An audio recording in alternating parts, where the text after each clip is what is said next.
Entonces, el tema de hoy, instalaciones técnicas en la parte de instalaciones hidráulicas.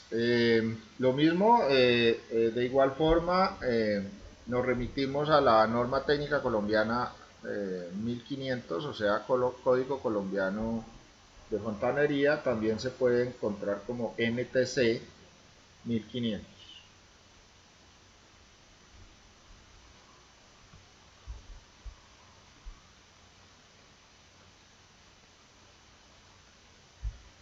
Bueno, en la parte de instalaciones hidráulicas, es conveniente tener en cuenta el sistema que se maneja en las ciudades para entregar agua potable a los usuarios de la ciudad. Entonces, primero que todo, lo que hay que entender es cómo funciona un acueducto. Normalmente está organizado el sistema de tal manera que funcione también como ayer veíamos en la parte de sanitaria, veíamos que eh, se trabajaba por gravedad. En este caso también podemos definir el acueducto utilizando la energía de la gravedad. Eh, pero no siempre es el caso. O sea, normalmente para alimentar el sistema hecho la utilización de la gravedad para tal efecto. Pero en muchos casos, y sobre todo digamos en ciudades que son de pronto muy bajas, perdón, eh, también se usan métodos mecánicos diferentes. Hay varios métodos, entre ellos pues están las bombas hidráulicas, que ya funcionan con otro tipo de energía. No funcionan con gravedad, sino que funcionan con energía diferente, por ejemplo, energía eléctrica. Pero esos casos son realmente concentrados a ciertas zonas. No necesariamente todo el sistema funcione por bombeo. La mayoría del sistema funciona por gravedad, realmente. Y vuelve el mismo principio que les explicaba ayer de los vasos comunicantes. Entonces, ese principio que se maneja hace que yo pueda trasladar de un sitio alto a un sitio bajo agua. En este caso, la captación del agua está en la parte superior de la montaña o del sitio elevado. Allí se toma el agua, normalmente de una quebrada o de un río, ¿sí? Y esa agua es trasladada a la parte más baja donde se encuentra otro tanque de almacenamiento. Normalmente esa tubería, que es la línea que está por debajo acá, esa tubería va por debajo del terreno, ¿sí? Normalmente el terreno, aquí muestran el terreno natural y la tubería estaría en la parte de abajo. Como el agua tiende a tener el nivel que tiene acá, aquí vemos por ejemplo el nivel del agua, ¿sí? El agua tiende a hacer eso, entonces eh, aquí en esta parte el agua trata de llegar a ese mismo nivel, o sea, trata de llegar acá. Eso es lo que está intentando hacer. Como aquí ya no es un tubo, o sea, ya no hay una tubería, sino un tanque de buena amplitud, hace que el vaso comunicante no funcione como acá, o sea, porque él se llenaría y de pronto se rebosaría. No, él tiene una capacidad, esa capacidad es regulada por el diámetro de la tubería, o sea, se sabe cuánta agua está saliendo por esta boca de la tubería y se calcula para evitar el rebose, para que no haya rebose, porque el agua intentará realmente llegar hasta la altura donde está, que es esta de aquí. Pero como aquí no hay un un vaso, pues ella lo hace siempre y cuando aquí haya un vaso, pero aquí no hay un tanque pues de la altura de la montaña, entonces no habrá ese problema porque se calcula la cantidad de agua que puede suministrarse por la tubería. Entonces el tanque nunca se va a rebosar en ese sentido. Luego de aquí de este tanque se conecta a la red de la ciudad, a la red del acueducto. Hay que tener en cuenta algo, y es que en todo ese proceso de viaje, miremos acá, aquí hay algo, bueno, no sé si alcanzan a ver esta imagen, hagamos una cosa acá, para que de pronto la vean mejor.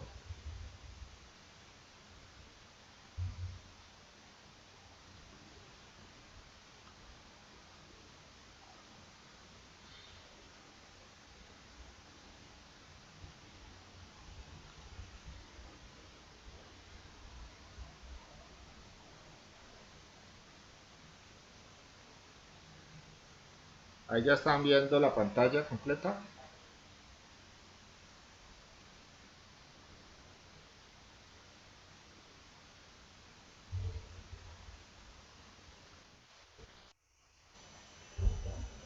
Están viendo mi J, ¿no es cierto?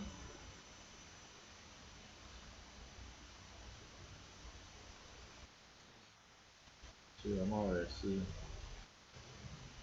puedo cuadrar acá para que la vean mejor.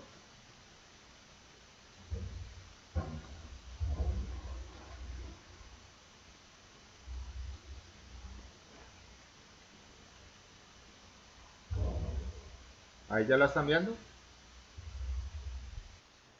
Listo, perfecto. Perdón.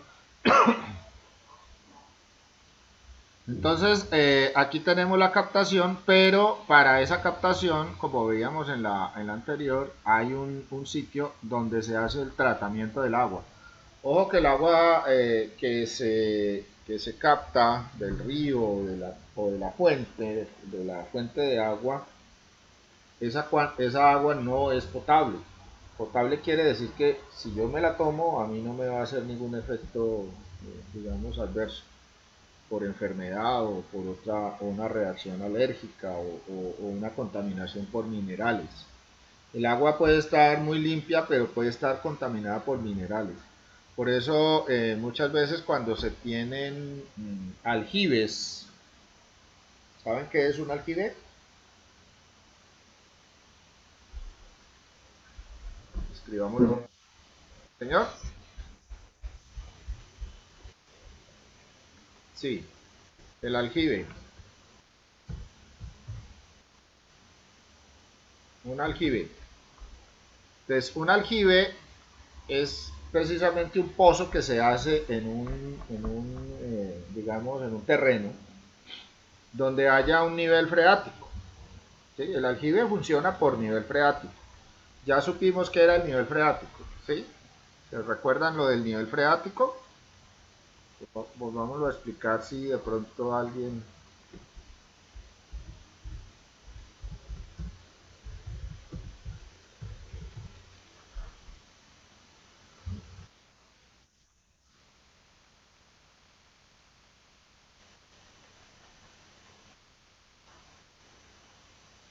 Pues sí, sí y sí. Eh, Aquí tenemos el nivel freático, mire. Aunque aquí no puede haber líneas inclinadas. Ojo, esto no es cierto. Esto que aparece aquí en esta imagen. Miremoslo. Porque el agua, aquí sí se ve mejor. Recuerden que nosotros hablábamos de los vasos comunicantes, ¿sí? De ese proceso físico que ocurre con la gravedad. Y es que le sucede a los líquidos. Como los líquidos pues son sometidos a la gravedad, entonces ellos se nivelan. se nivelan cuando están en reposo. Entonces al nivelarse siempre van a conservar ese nivel. Entonces aquí vemos el terreno, este es nuestro terreno, ¿sí? Aquí por ejemplo hay lluvia, esto es agua. Se hace un reservorio de agua y ese reservorio siempre llega al nivel en donde digamos el afluente o el río o la fuente de agua esté. En este caso, debajo de la tierra llega a ese nivel. Entonces, si nosotros perforamos aquí, por ejemplo, aquí hay una perforación, esta agua brotará hasta tratar de llegar a este nivel, por ser un vaso comunicante. Aquí, perforaron en la parte alta del terreno, ¿sí? Está más arriba que el nivel freático, entonces aquí toca perforar y el agua llegará no más hasta el punto donde está el nivel freático. O sea, ese es el nivel del agua bajo la superficie de la tierra. Pero ella se mantiene es al nivel del afluente, el que le provee el agua, por el vaso comunicante. Entonces acá, por ejemplo, cuando nosotros perforamos, entonces habrá un agua aquí, tenemos a ese nivel de acá lo llamamos el espejo de agua. ¿Por qué le llama espejo de agua? Porque es que si uno se asoma ahí en el tubo y alcanza a ver el agua, la luz que entra, pues se refleja en la superficie del agua. Es como un espejo. Entonces, a esta parte superior se le llama el espejo de agua y yo tengo que poner alguna manguera o algún tubo o algún elemento que me saque esta agua de aquí. Entonces ahí coloco yo una bomba o motobomba, lo que sea por el estilo, para extraer el agua que tiene este nivel freático. Entonces, el aljibe, el aljibe realmente, ¿sí? El aljibe lo que hace es generar un reservorio de agua, pero ese reservorio de agua está en la profundidad de la tierra. Cuando yo perforo, en la mayoría de las perforaciones que se hacen en tierra debe aparecer agua, siempre, normalmente aparece agua. Y sobre todo en estas zonas donde vivimos, ¿sí? Porque las montañas, todo están recibiendo agua constantemente. Esa agua, hay más agua debajo de la tierra que agua en la superficie de la tierra, ¿sí? La cantidad de agua en la superficie es menor a la cantidad de agua que hay por debajo de la tierra. Esa agua es filtrada, por supuesto, pero al ser filtrada, porque ella se va introduciendo por estas capas de la tierra, va arrastrando minerales, va arrastrando minerales. Entonces muchas veces esos minerales son tóxicos, ¿sí? Entonces, las aguas de los aljibes no necesariamente son potables, pueden ser aguas que no sean potables. Entonces, eh, yo puedo obtener agua limpia de acá, puede ser agua cristalina, totalmente transparente, que uno la considera limpia. Puede que no esté invadida de bacterias, porque realmente debajo de la tierra, aunque las hay, ese proceso de filtrado hace que pues, los organismos vivos no estén tan presentes en ese tipo de aguas, pero sí va a estar presente minerales que son arrastrados de las capas internas de la tierra. Entonces, esos minerales sí pueden ser tóxicos. Puede haber una contaminación bastante tóxica por diferentes tipos de minerales que puedan estar presentes allí. Entonces, cuando uno tiene aljibes, ¿sí? Entonces, cuando uno tiene aljibes,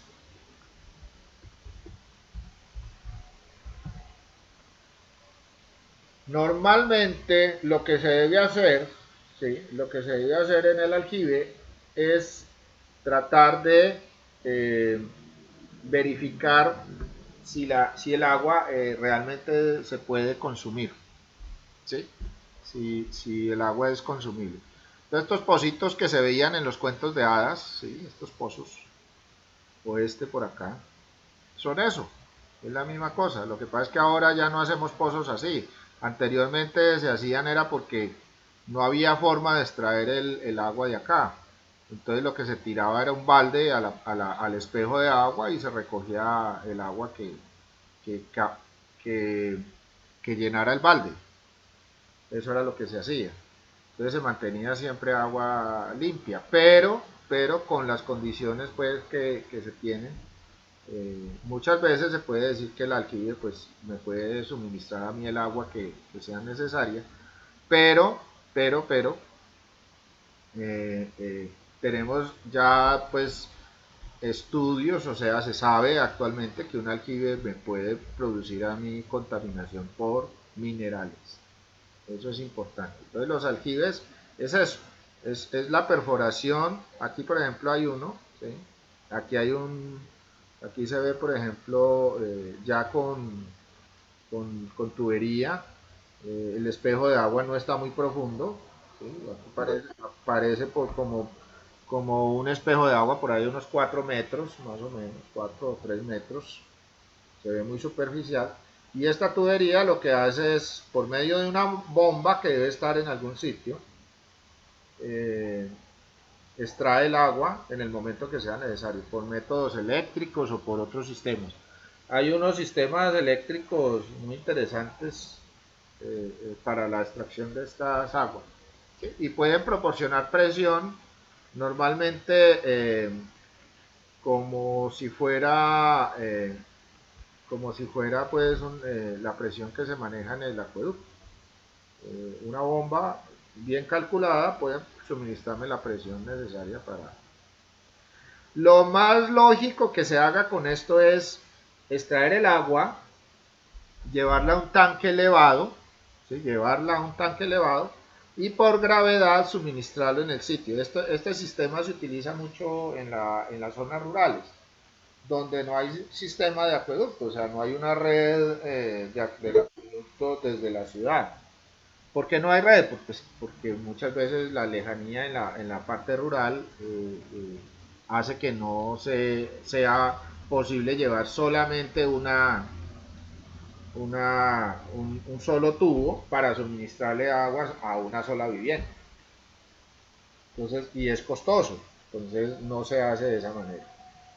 Otra forma, independientemente al aljibe, el aljibe se utiliza siempre y cuando yo no tenga suministros de agua muy cercanos.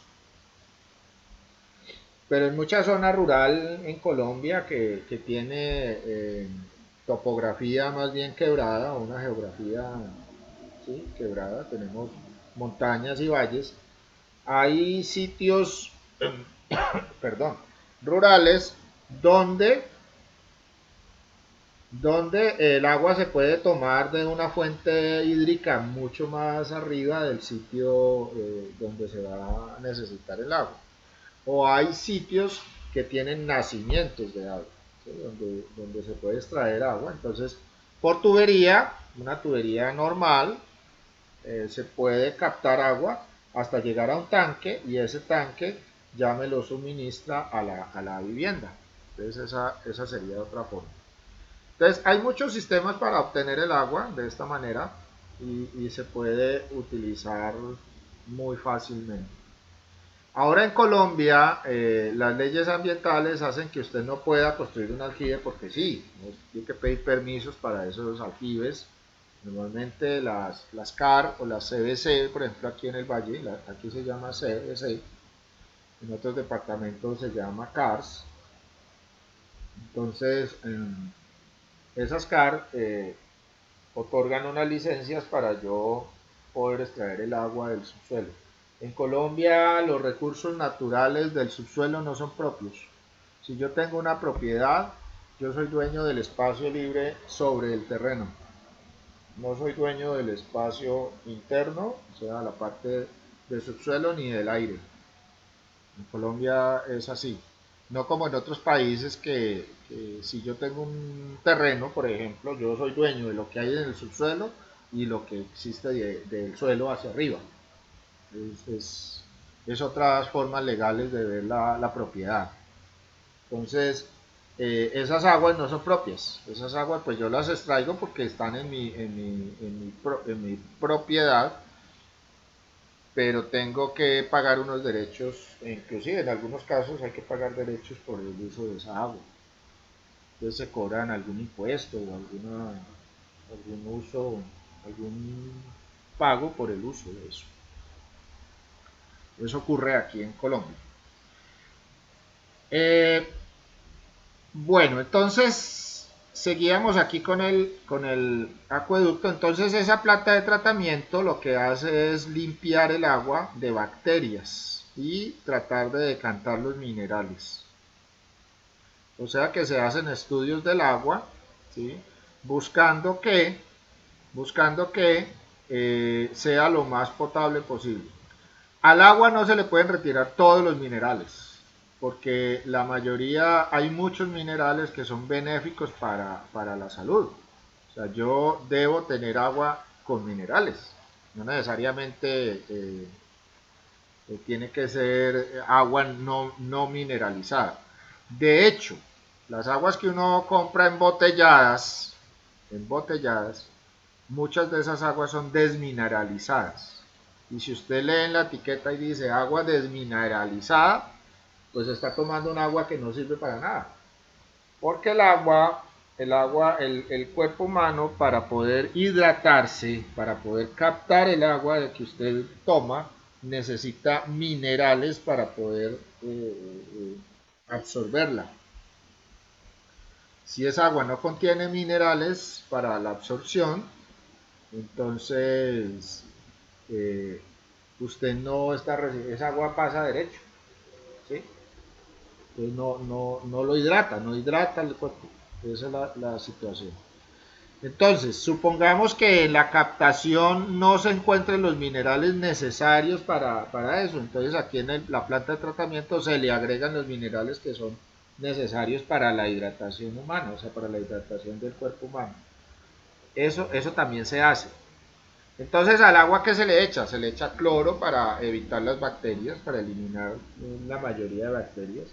Entonces, es un agua clorada, pero esa agua clorada, ese cloro en cierta manera es un mineral que es de muy baja cantidad para poder ser consumida. O sea, yo no puedo, si esto tuviera harto cloro, yo no me lo podría tomar. De hecho, el cloro es corrosivo. Pero se echan unos químicos clorados para poder que esa agua no sea viable para efectos microbianos.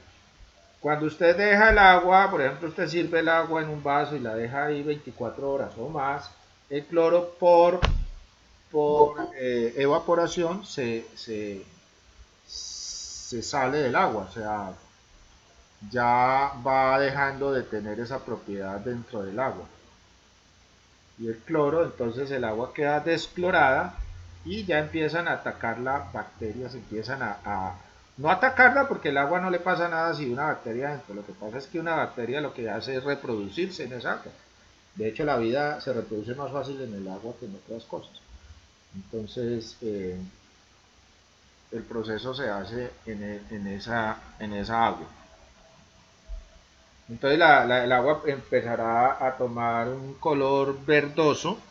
¿Por qué toma ese color verdoso? Porque aparecen algas dentro del agua, ¿sí? O sea, elementos orgánicos.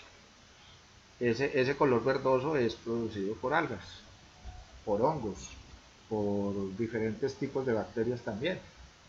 Entonces, eso es lo que le sucede al agua cuando no es tratada. Entonces, el agua que nosotros recibimos es tratada en ese sentido. Por eso a nosotros decimos que a nosotros nos cobran el agua, pero realmente lo que nos cobra, el agua es un derecho de todos. O sea, es como lo mismo que pasa con otros servicios, ¿sí? Eso debiera, hay mucho a nivel mundial que se habla de que los servicios públicos debieran ser gratuitos para todo el mundo.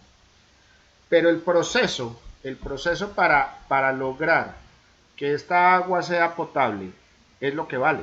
O sea, si yo tengo que tener una planta de tratamiento, tengo que tener una infraestructura para poder movilizar el agua a la ciudad, ¿sí? Si yo tengo que tener una planta de tratamiento de este tamaño, hacer todo el proceso para potabilizar el agua que sea útil para el consumo humano, todo esto cuesta, esto vale. Entonces nosotros pagamos es por ese servicio, por el mantenimiento de la planta, la potabilización del agua, por el transporte del agua a mi grifo. Cuando yo abra el agua, cuando yo abra el grifo de la llave, pues me tiene que salir agua. Entonces, eso es lo que yo estoy pagando. Pero realmente, en cierta manera, se los digo, es económico. Yo les hacía, no sé si de pronto en algún momento les hablé que más o menos, y si quieren revisen sus recibos de factura del agua, el agua potable. Entonces, por ejemplo, aquí en donde yo vivo, que es en Cali, más o menos el metro cúbico de agua está costando alrededor de los 2.700, 2.800 pesos. ¿Sí? Entonces, el metro cúbico 2.700 a 2.800 pesos.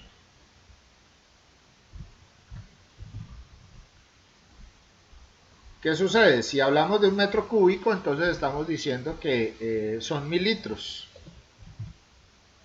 O sea, me están entregando 1.000 litros de agua potable. También tener en cuenta eso. 1.000 litros de agua potable. Potable. Ojo con eso.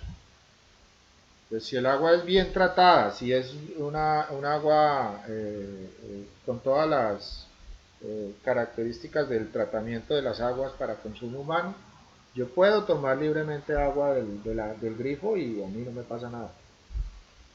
Entonces, no me enfermo, antes me va a hidratar y me va a servir para otras cosas. De hecho, estar tomando agua es importante, solo agua, no llevarla pues con otros líquidos, pero pues si no les gusta el agua porque no sabía nada, pues pueden echarle limoncito, panela, bueno, otras cosas que ustedes ya saben cómo preparar. Esos 1.000 litros de agua potable, entonces me están costando ese valor. O sea que el litro, si yo divido los 2.700, 2.800 pesos por 1.000, pues me va a el precio del litro. Entonces, el valor del litro serían 2.7 pesos a 2.8 pesos.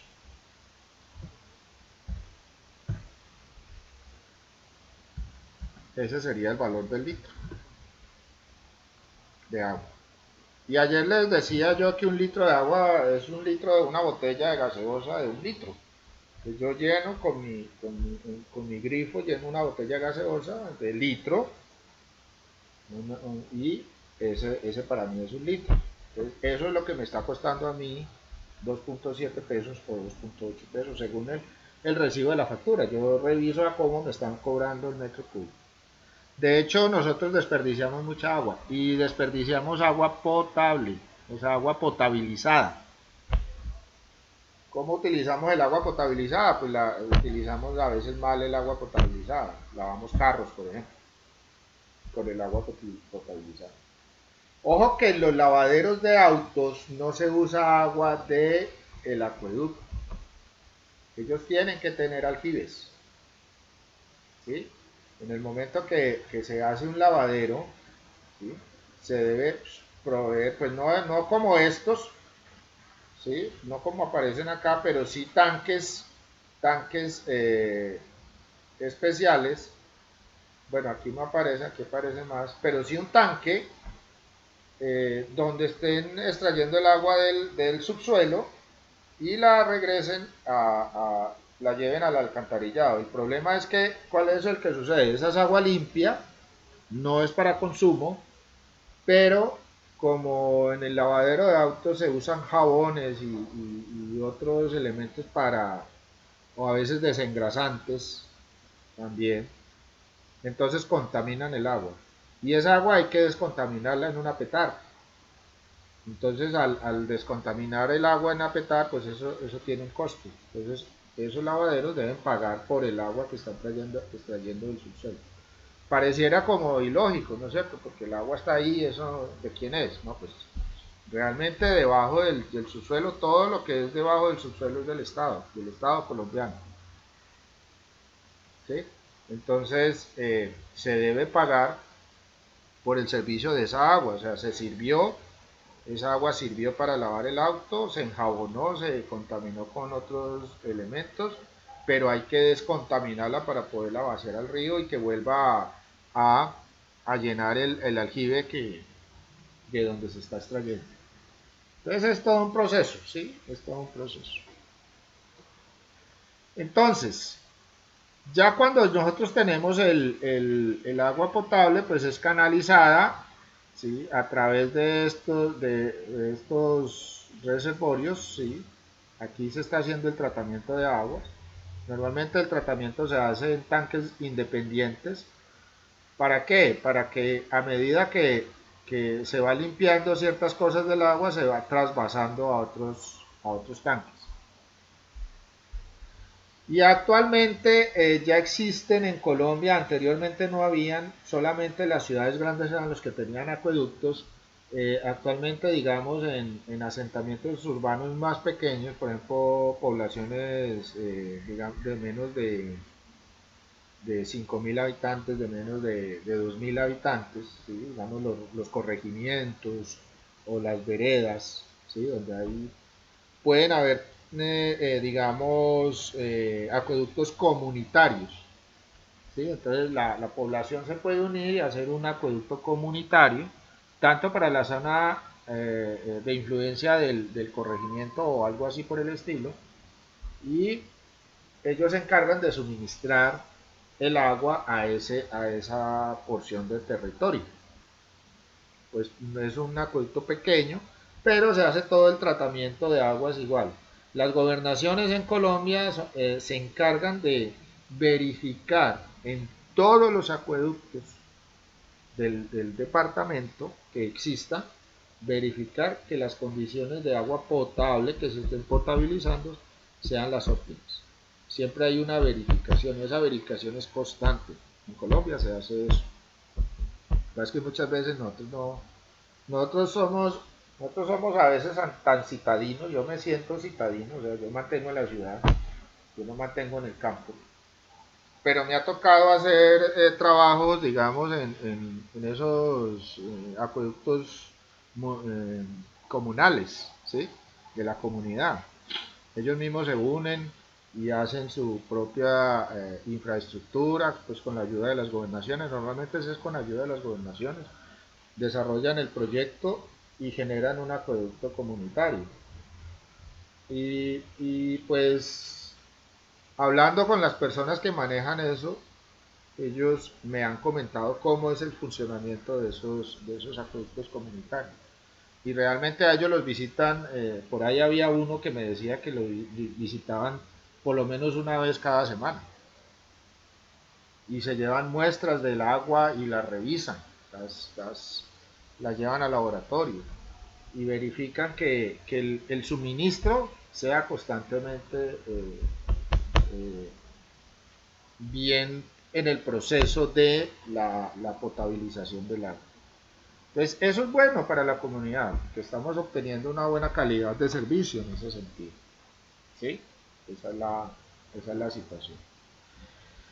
Bueno, ya después de esto, ya que tenemos el acueducto como tal, aquí vamos a ver algo, miremos acueducto, perdón,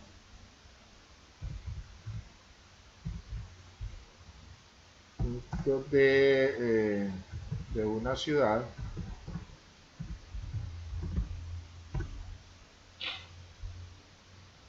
Entonces, aquí hay algo que quería yo mostrarles, que es la red ya, bueno, aquí no aparece, pero ¿dónde fue que vi la imagen? Bueno, de todos modos, cuando yo recibo el agua, o sea, aquí tengo por ejemplo el acueducto, ese acueducto lo que hace es llevarme el agua hasta ya la red aquí están hablando del acueducto de Roma, que fue pues no quería meterme mucho por ahí. Ah, bueno, aquí lo vemos. Entonces, ya después de tener la captación, el tratamiento, ya lo llevamos a la ciudad. Entonces, pero en la ciudad hay una red, ¿sí? Hay una red de suministro. Esa red de suministro, ¿sí? Esa red de suministro en la ciudad es ya lo que manejamos como red hidráulica. Aquí vemos, por ejemplo, una captación en una represa. Existen represas para generar energía y hay otras represas que son para suministro de agua. Aquí en Colombia, que conozco aquí una cerca, está una que se llama Sarabrut. Esa queda aquí en concordancia como con 5 municipios o 4 municipios que están en el norte del valle. Y es una presa, realmente es una presa. Pero esa presa no genera energía eléctrica. Lo que hace es como reservorio para darle agua como a 4 o 5 municipios del norte del valle. Entonces, también se hacen presas de ese tipo. Entonces, aquí hay una represa, aquí el agua llega a la planta de tratamiento y luego se distribuye a la ciudad. ¿Sí? Entonces, mediante una red esa red normalmente es una red ya interna de la ciudad que le llega a cada una de las viviendas el suministro y a los edificios. Hay algo importante.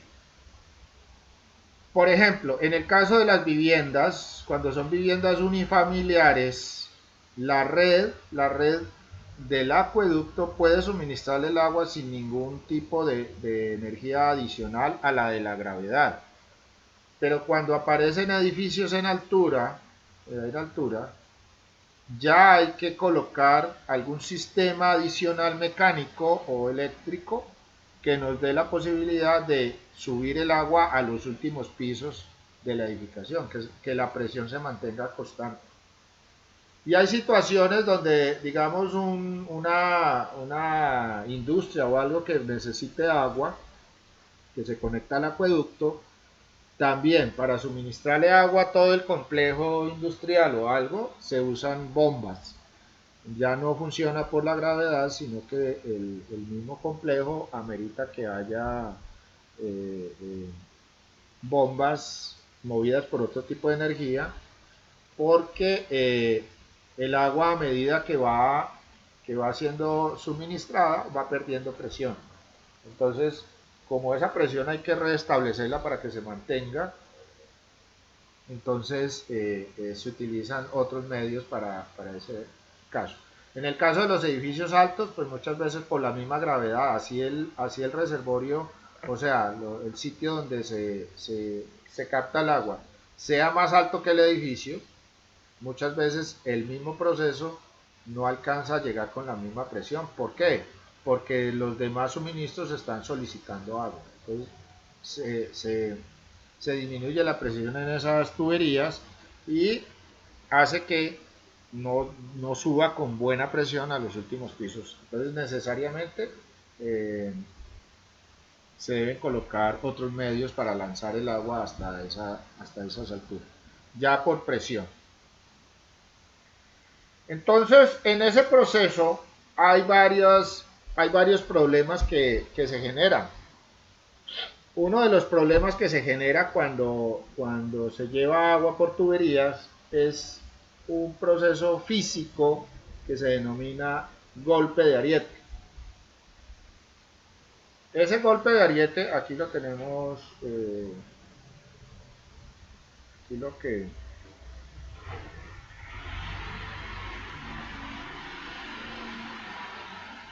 eh, aquí, golpe de ariete. ¿Sí? Entonces vamos a ver qué es lo que sucede con las tuberías cuando sucede ese golpe de ariete. Entonces el golpe de ariete es como eh, un martillo, ¿sí? Dándole muy fuerte a las paredes de la tubería. ¿Por qué sucede esto? Esto sucede por la velocidad que lleva el agua cuando entra en la tubería. ¿Sí? Entonces miremos algo sobre el golpe de ariete. Aquí vemos, por ejemplo, los daños que puede producir el golpe de ariete en una tubería. Entonces miremos esta imagen. El agua viene por la tubería, ¿sí? Y está saliendo acá. Entonces ella viene. ¿Cómo viene? Viene con presión. ¿Por qué? ¿Por qué viene con presión? Porque ella, por gravedad, está tratando de llegar al nivel donde fue captada. ¿Sí? Eso es lo que está buscando.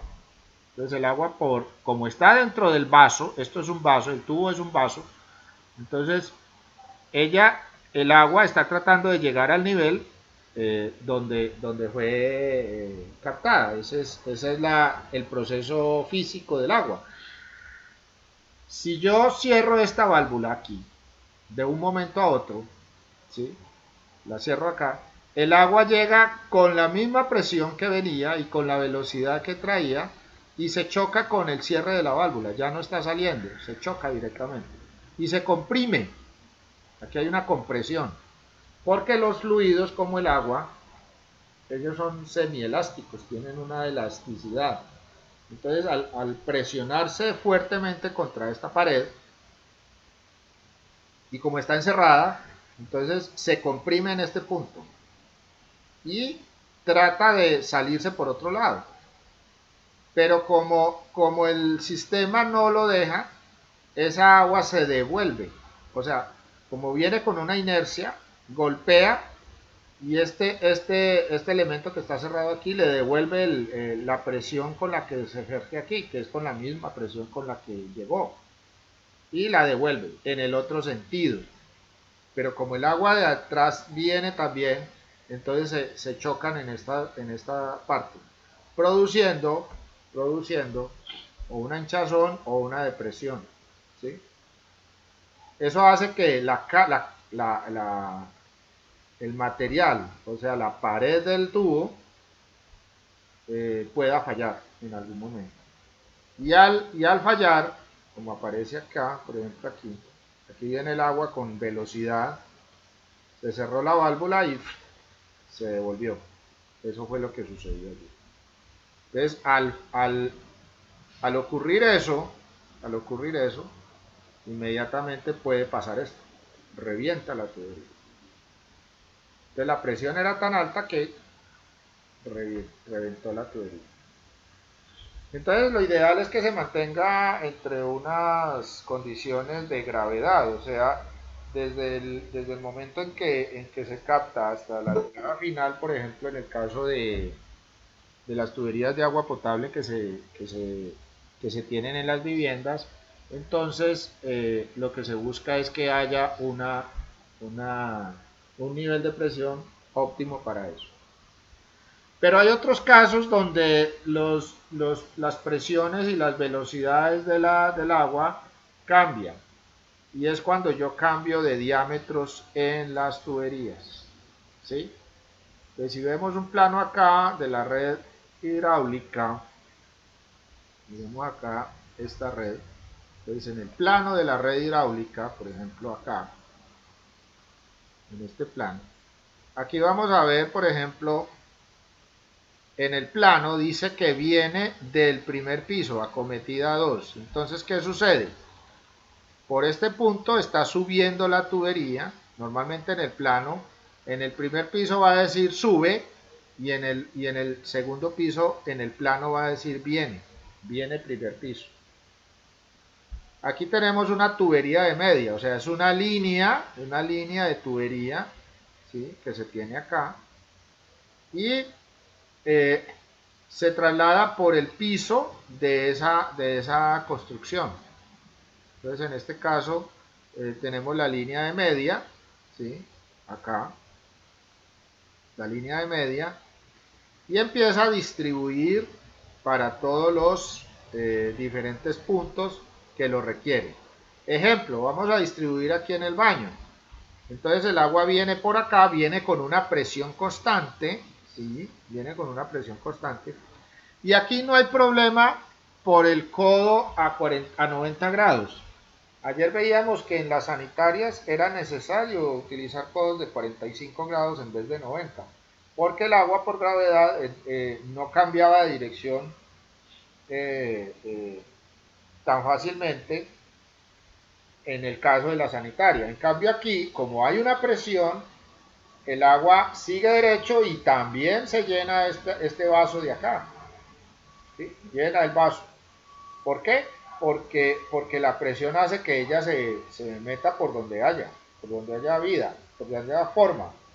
Esa vía que hay aquí, entonces le da la posibilidad, entonces no hay problema de que aquí haya un giro de 90 grados, porque la presión hace que se vaya por el sitio por donde hay paso de agua. Entonces, casi todos los accesorios o los elementos que se van colocando están a 90 grados. Ahí no hay problema. Aunque se hace muchas veces en la conducción inicial, se hacen uniones a 45 grados. Entonces, aquí empezamos a ver algunas convenciones en el plano. Primero, encontramos que las líneas de la red hidráulica,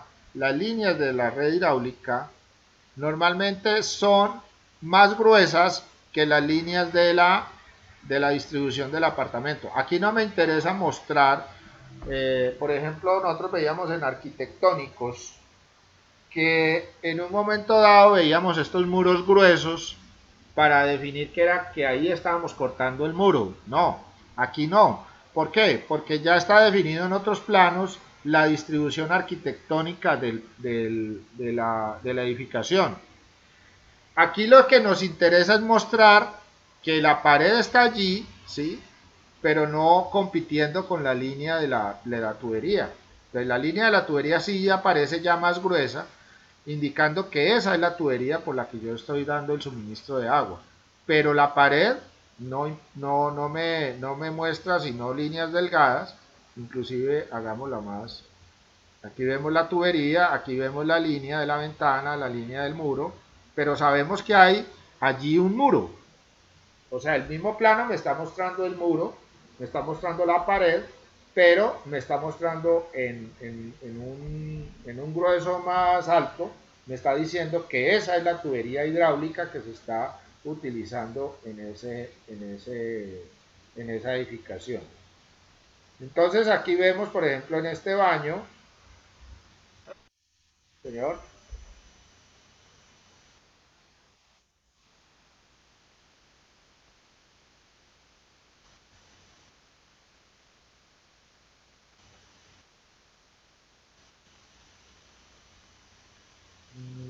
no te comprende.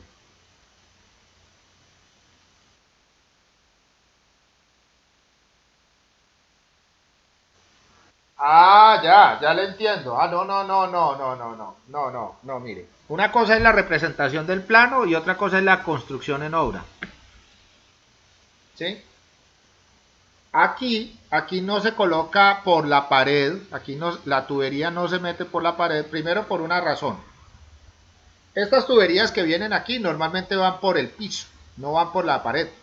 En este caso, va por el piso, aquí también va por el piso y normalmente se dejan, digamos, unos 10 centímetros separadas de la pared por el piso. Entonces, esto va por un piso, va por el piso.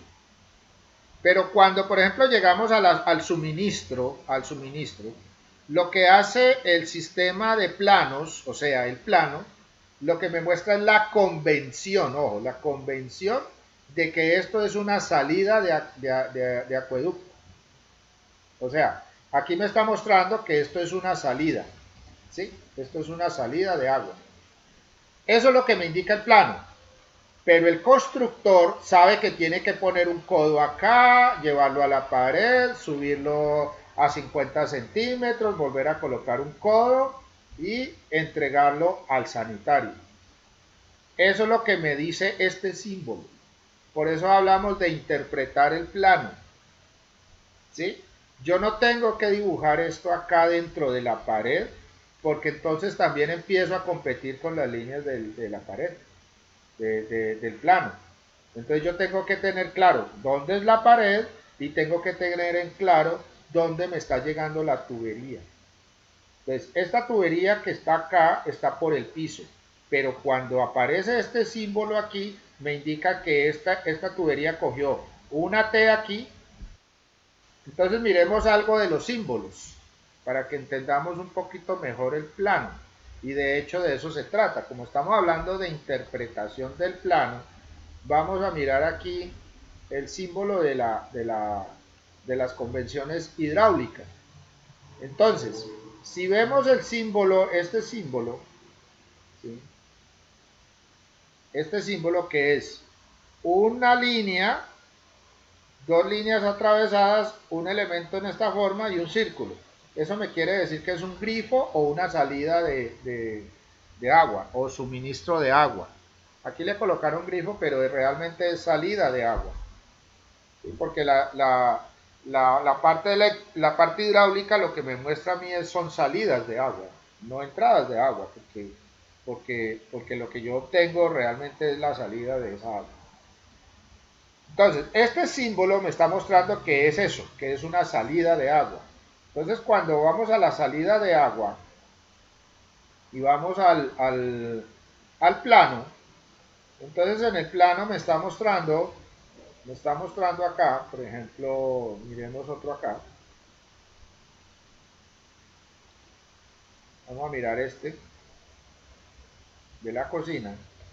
Entonces, aquí en la cocina, ¿qué es lo que está sucediendo? Viene del primer piso, ¿sí? La acometida 3 viene por esta tubería, se canaliza por el piso de la construcción, o sea, aquí hay un piso, deshagamos, vámonos acá, ¿dónde era que estaba? Aquí. Entonces, ven, viene por el piso de la construcción, ¿sí? Alimentando hasta donde tenga que alimentar. Por ejemplo, aquí hay una salida, ¿sí? Todo esto viene por el piso. Pero aquí hay una pared. El plano me está diciendo que aquí hay una pared. El plano me está diciendo que aquí hay una pared. En el sistema hidráulico, en el plano hidráulico se representa de esta manera. O sea, no lo meto dentro de la pared. Lo pongo es aquí afuera. Pero el constructor entiende cuando lea este plano que esta línea entra aquí y sale desde la pared. Eso es lo que se indica. Porque usted no va a ver ninguna tubería en el piso. Usted va a ver, digamos, esta tubería ya es cubierta por el mortero de nivelación y luego la pega del enchape. Y ya ella no se ve allí. La entrada aquí entonces también es un codo o una T, en el caso, llega a la pared, sube y luego sale de la misma pared con otro codo. Y ahí es donde entrego yo Pero en el plano no se representa dentro de la pared, eso no se hace. Esa es la forma como se representa en este caso. De eso se trata, o sea, que entendamos cómo funciona el plano. Aquí, por ejemplo, también vemos, digamos, las llaves de paso, ¿sí? Entonces, cuando la llave de paso se representa de esta manera, es que está en la pared. O sea, ¿dónde está? En esta pared. Ahí está la llave de paso. Aquí, ¿qué pasó? Llegó el agua hasta la lavaplatos, pero el constructor lo mete dentro de la pared. Él está representado aquí, pero él sabe que tiene que colocarlo dentro de la pared. El constructor lee el plano y sabe, ah, sí, aquí hay un grifo, aquí hay una salida de agua, entonces la coloco en la pared. Igual acá, todas estas salidas de agua van dentro de la pared, pero el constructor lo entiende de esa manera. Pero cuando lee el plano se da cuenta que están representados los puntos. Estos se llaman puntos hidráulicos que se van colocando en cada una de, de las partes de la pared donde se necesite. Por ejemplo, la ducha. La ducha tiene dos puntos de entrada, ¿sí? Que es la llave del agua caliente y el agua fría. No sé si queda claro, si me hice entender. Listo. Entonces, el sanitario, aquí que tenemos dos salidas, una salida de agua fría, que es esta de acá, una salida de agua caliente, que es esta de acá, y la parte cuando se coloca esto aquí, ya él sabe que hay que colocar una tubería dentro del mezclador para llevar el agua a la ducha, así, a la regadera. ¿Sí?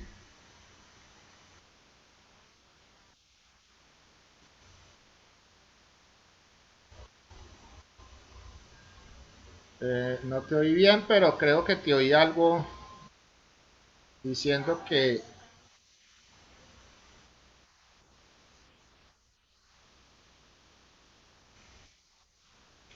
por la línea punteada, por la línea punteada. Entonces, la línea punteada es tubería de agua caliente. Mira que aquí dice CPVC, ¿sí?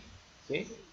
Este CPVC quiere decir caliente PVC, PVC de agua caliente. Cuando hablamos de CPVC es porque es caliente, caliente PVC, es caliente. Entonces, la línea punteada me indica a mí que es el suministro de agua caliente. Pero esa red no viene, ojo, esa red es interna. Porque ¿qué es lo que yo hago con el CPVC? Mire, yo vengo acá con la línea de agua fría. La línea normal, o sea, esta línea que viene aquí, que es la continua, esa línea es de agua fría. Siempre va a ser agua fría.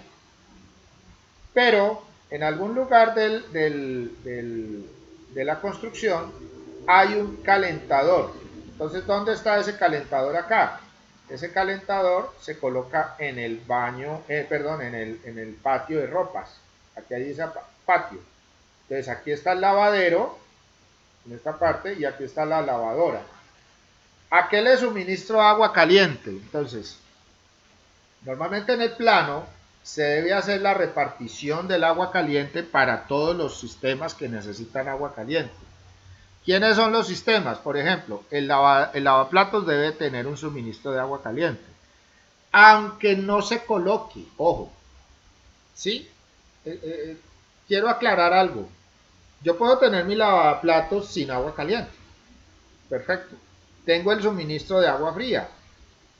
Y el sistema de agua caliente está sellado. O sea, no. Pero existe.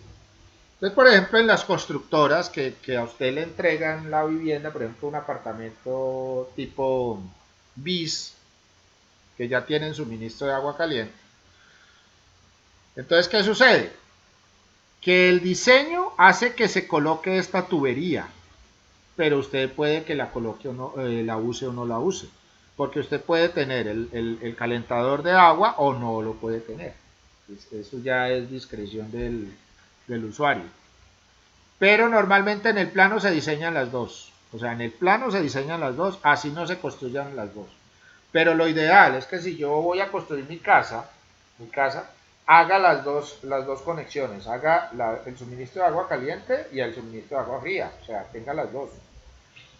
Porque es que cuando uno construye una casa, uno lo que hace es invertir un capital. Entonces uno debe manejar eso como inversión, no como en algún momento usted dirá, no, yo vendo la casa y me compro otra cosa, o, ¿sí?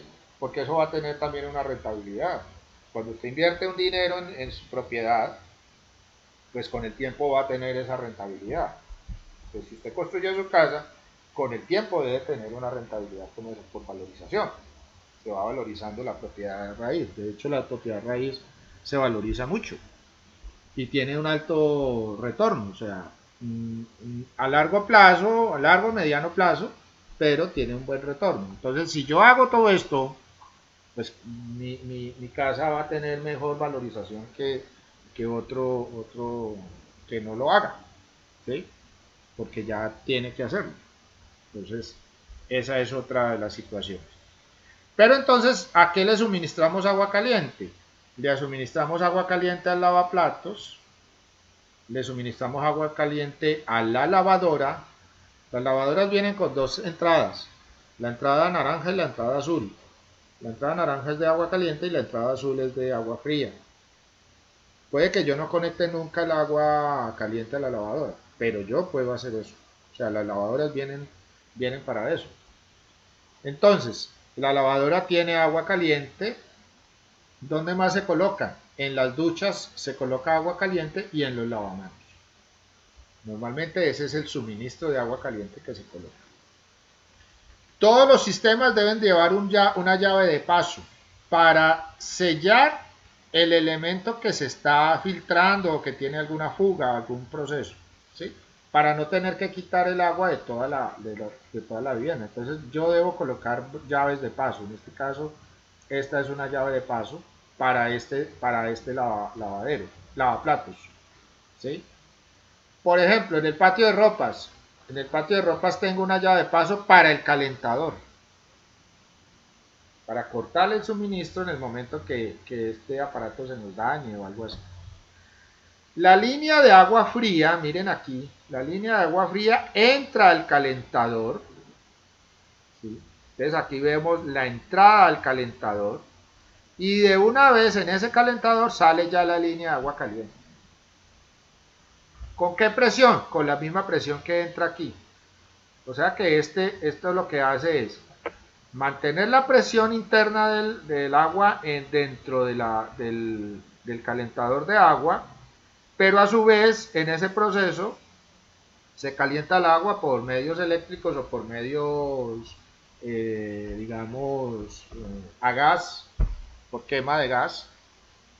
Entonces yo puedo calentar el agua de esa manera, pero la presión se mantiene. Entonces al mantenerse la presión, se suministra por esta tubería que ya es la CPVC, o sea, la que aparece punteada. Entonces, tengo entrada aquí, por ejemplo, llave de paso para cortar aquí en el suministro al lavadero o cortar el agua en el caso del suministro a la lavadora. Igual, por ejemplo, en un baño, en este baño, en el baño yo debo tener una llave de paso, ¿sí? Entonces, tengo mi llave de paso en el baño que me está suministrando al lavamanos, al sanitario y a la ducha. En este caso, la ducha, ¿sí? Entonces, esa llave de paso me corta el agua en ese proceso. Entonces, así se va haciendo, se va distribuyendo para toda la edificación. Entonces, aquí, por ejemplo, tenemos otro baño, en este caso el baño, ¿sí? Ya vemos que por acá viene la tubería punteada de CPVC. Inclusive, miren ustedes que a medida que va transportando el agua por estas tuberías, o por lo menos se está llevando en el plano, se está mostrando en el plano, se está mostrando tanto la de agua fría, que es la de línea continua, como la de línea punteada, que es la de agua caliente. Pero también se marca, es conveniente marcarla. ¿Por qué? Porque identifica, así yo la haya hecho punteada, que puede ser la convención directa para decir, así, esa es agua caliente, lo mejor es marcar para indicar también que aquí esta es una línea de agua caliente. Así se debe ir organizando. Aquí tenemos otro en este piso, por ejemplo. Aquí el calentador está en esta parte del patio de ropas. Encontramos el calentador, agua fría, entra y sale agua caliente. Sale agua caliente para estos servicios. El lavadero normalmente no se le coloca agua caliente, al no ser que el cliente le diga a uno, no, también colóquemele agua caliente al lavadero. Ah, bueno, eso ya es potestad de...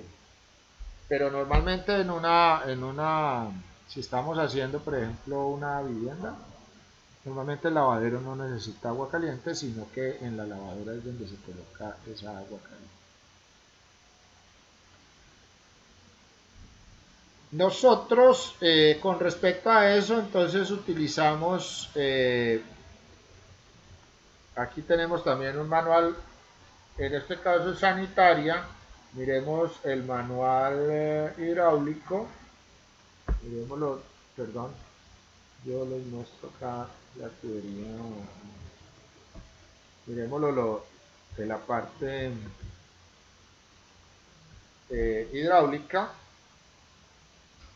los diferentes componentes. Vuelve y juega las empresas que producen esas tuberías, Patco, Ralco, Durman, ¿sí? Y miremos acá, esta se llama tubería de presión, ¿sí? Normalmente la tubería de agua potable se le llama tubería de presión. ¿Por qué? Porque precisamente es lo que nosotros tenemos que manejar. Nosotros necesitamos presión en estas tuberías. Anteriormente, no sé si se acuerdan, estas tuberías eran de color gris. Ya no se usa el color gris, deben ser blancas, porque a nivel internacional se hizo un estudio de que ese color que le daban a la tubería o que se propiciaba con la fabricación de la tubería contenía unos minerales que podían tener injerencia sobre el agua que se transportaba dentro de esa tubería. Entonces se buscó otras alternativas y ya quitaron esos materiales y la tubería empezó a producirse de color blanco. Entonces la tubería de color blanco es la tubería de presión. Esa es la tubería que nosotros utilizamos. Normalmente son estos que están acá, ¿sí? Aquí vemos, por ejemplo, tuberías sanitarias con tuberías hidráulicas. Esto, por ejemplo, no es muy conveniente. Aquí vemos una tubería verde. Al no ser que esa sea una forma de sostener pero estas tuberías verdes normalmente son eléctricas. Entonces yo no debo colocar muy cercano conductores eléctricos con conductores de agua potable o agua sanitaria. ¿Sí? Es conveniente sacar eso del diseño. O sea, ese diseño debe ser independiente a los otros sistemas o redes que se hagan dentro de la edificación. Es bueno separarlos. Aquí aparecen algunos accesorios, están todos los accesorios, sus diámetros. El más común que nosotros utilizamos para vivienda es de media, o sea, los diámetros que se utilizan en una vivienda son media pulgada, aunque no debiera ser en media pulgada, sino que debiera ser en milímetros. O sea, estos sistemas ya deben ser manejados en milímetros en vez de pulgadas, porque nosotros estamos dentro de la norma internacional de medidas.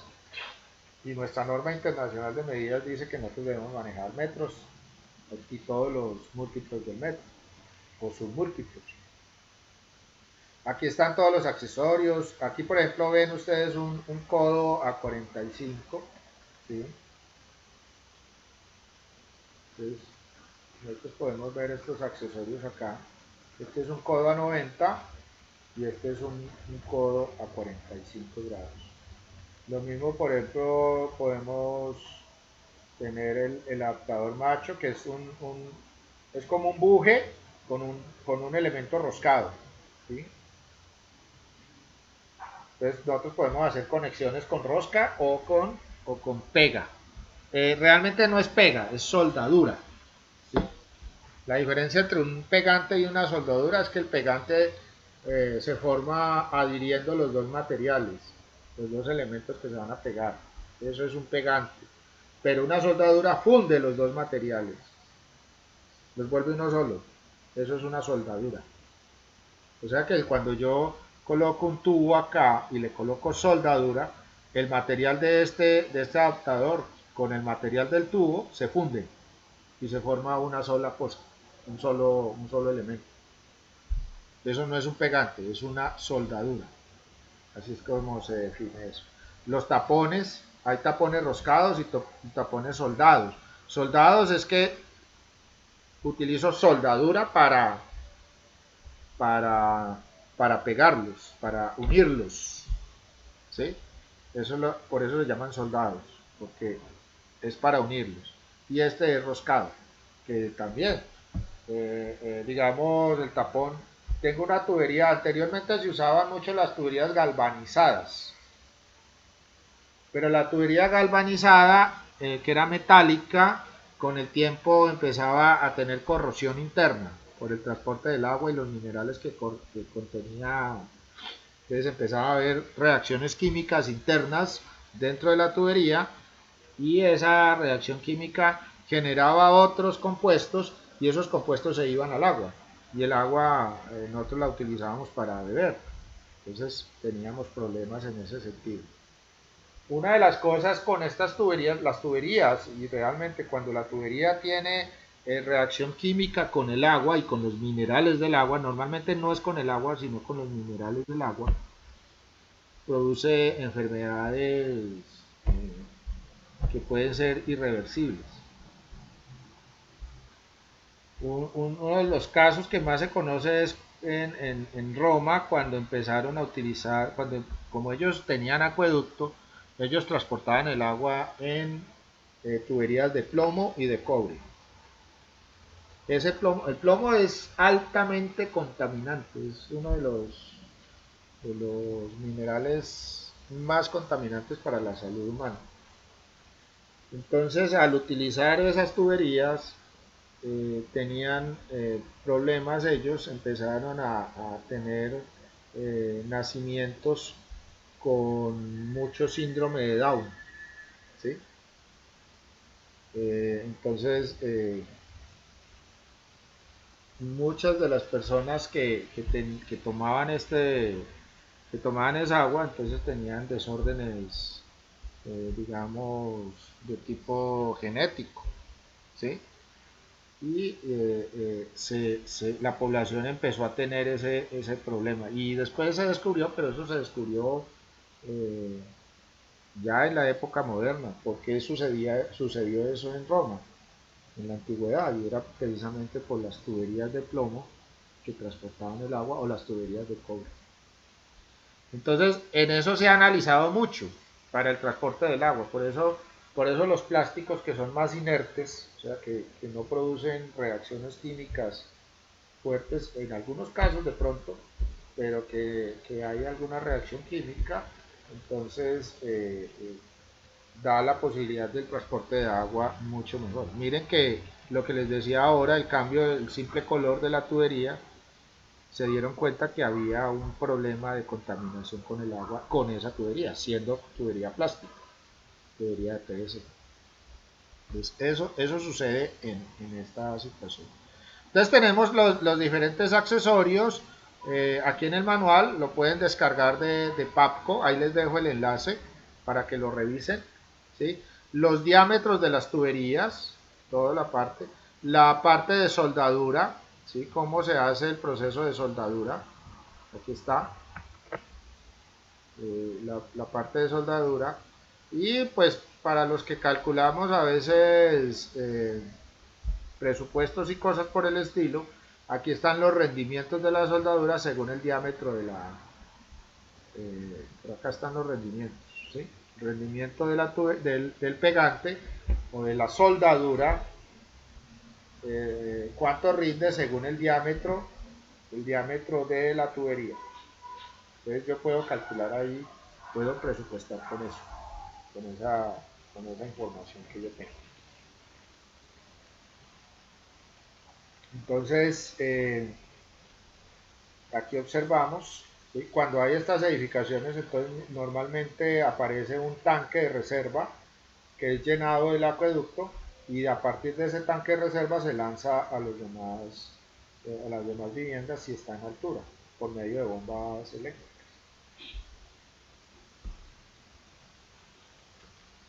Bueno, ¿alguna pregunta? Sí, señor.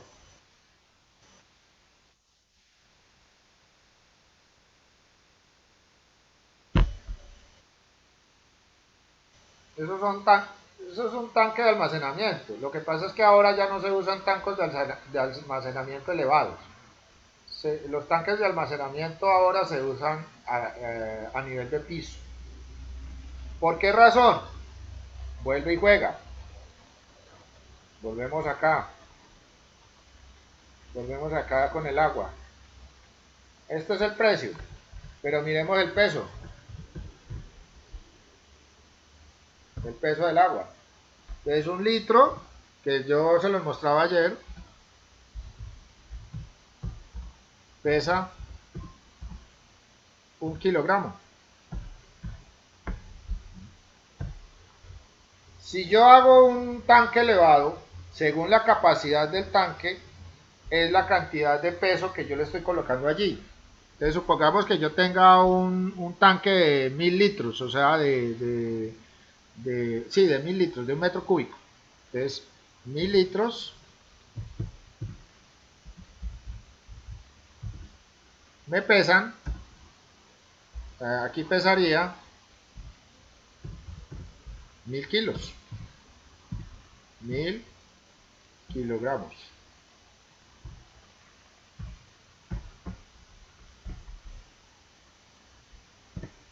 Pesa 1000 kilogramos, o sea, 1000 litros pesan 1000 kilogramos y 1000 litros es una tonelada. O sea, 1000 kilogramos es una tonelada, que es igual a una tonelada.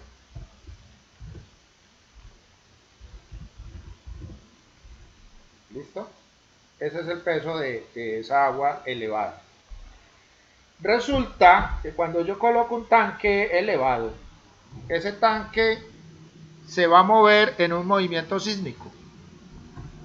Entonces, tengo 1000 litros, o sea, una tonelada en movimiento. Si hay un movimiento sísmico. Pues si hay un movimiento sísmico, esos 1000 litros o esa tonelada se va a mover allá arriba y puede desencadenar un volcamiento de esos 1000 litros.